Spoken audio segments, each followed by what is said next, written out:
Shalom,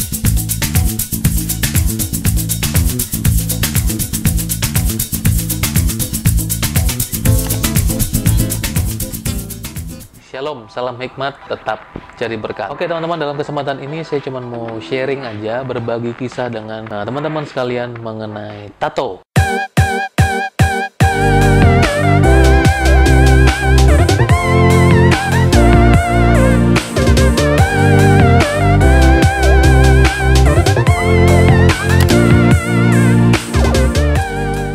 Sahabat dan antara teman-teman yang punya tato, jujur saya nggak punya sih. Teman-teman, kita mau belajar tentang tato. Tapi ini cuma sharing aja ya. Saya pernah punya teman, dan teman saya ini dia berkata kepada saya, dia cukup orang yang sangat bertato sekali.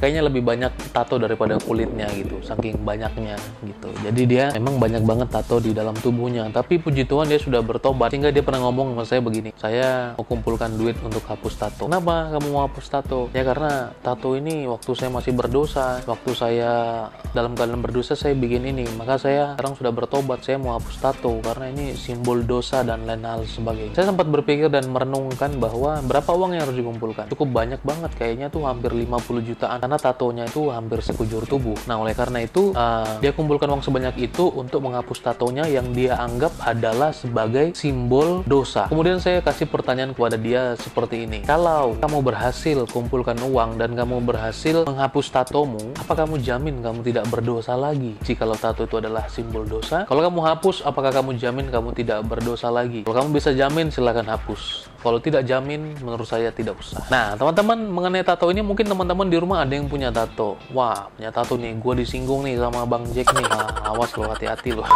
Saya mau kasih tahu ini kepada teman-teman sekalian agar kita mengerti dan paham kenapa teman-teman harus menato dirinya. Apakah gambaran kita semula seperti itu atau ada alasan-alasan yang lain yang bisa diterima sebagai kita anak-anak Tuhan ya, sebagai kita anak-anak Tuhan.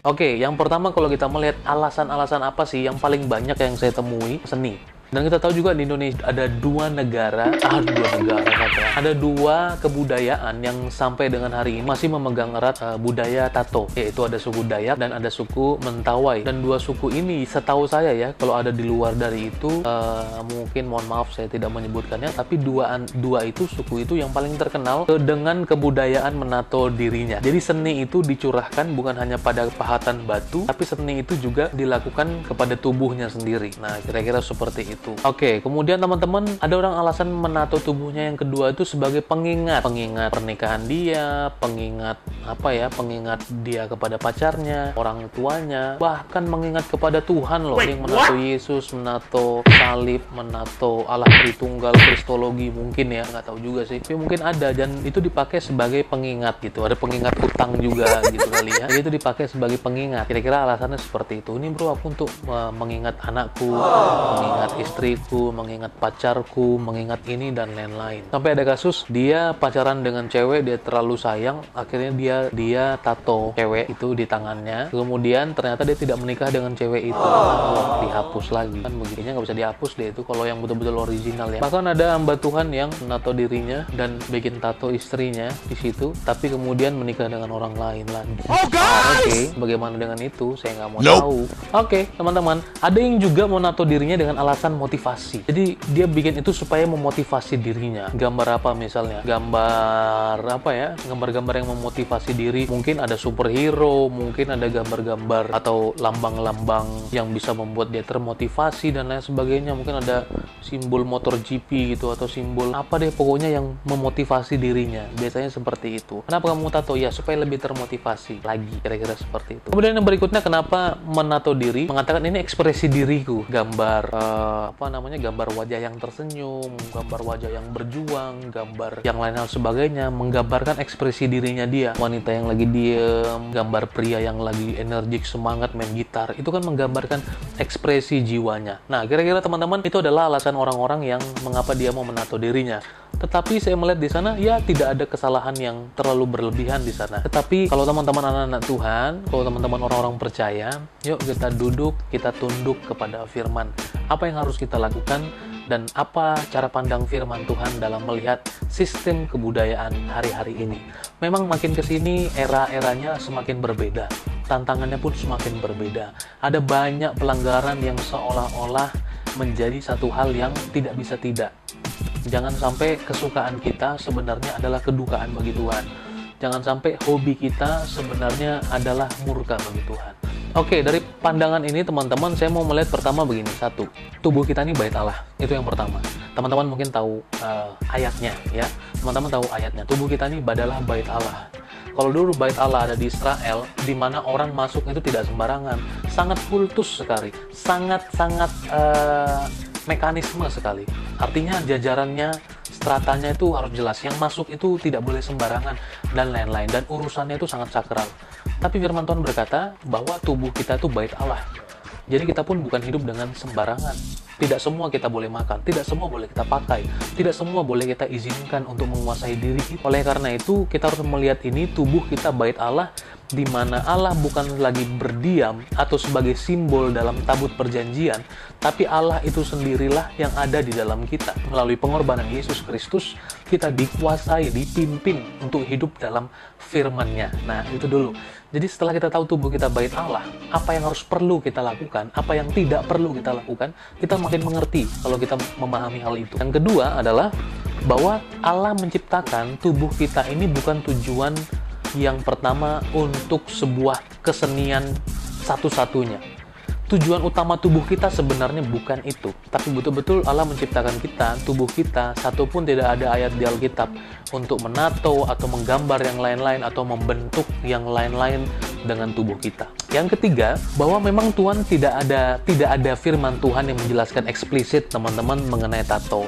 Tapi kalau kita belajar dari tradisi Alkitab, ada tradisi-tradisi yang dengan sengaja, sekali lagi dengan sengaja, ada ritual, ada kegiatan yang membuat dia mengharuskan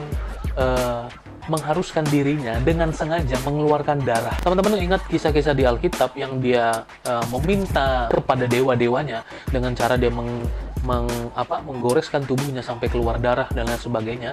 Dan ada tradisi-tradisi yang kemudian menggosokkan benda-benda tajam ke dalam tubuhnya sehingga itu dilakukan dengan sengaja dan akhirnya mengeluarkan darah. Nah, oleh karena itu teman-teman, tradisi-tradisi itu tidak diajarkan oleh Tuhan dan bukan tradisi yang berasal daripada Tuhan sendiri. Itu adalah tradisi-tradisi yang dicatat dalam Alkitab, tapi itu bukan Tuhan ajarkan dengan sengaja mengeluarkan darah. Bukankah pada saat kita bikin tato itu dengan sengaja mengeluarkan darah? Mungkin ada teknologi kita katakan bahwa ada yang tidak sakit kok, ada yang tidak ini dan lain-lain. Saya kembali kepada tujuan kita, bahwa kita tidak diciptakan untuk itu. Nah, oleh karena itu teman-teman, yang keempat, sebenarnya tidak membahas dosa atau tidak dosa sih menurut saya. Tapi pada saat kita hidup sebagai anak-anak Tuhan, bukan semuanya yang boleh itu bermanfaat, bukan semuanya yang diizinkan itu berguna. Ya, ini ayat firman Tuhan ada yang berkata demikian. Tapi apakah itu berkenan kepada Tuhan? Sebagai kita orang-orang tebusan Allah, yang hidup kita bukanlah hidup kita lagi, tapi Kristus yang hidup di dalam kita.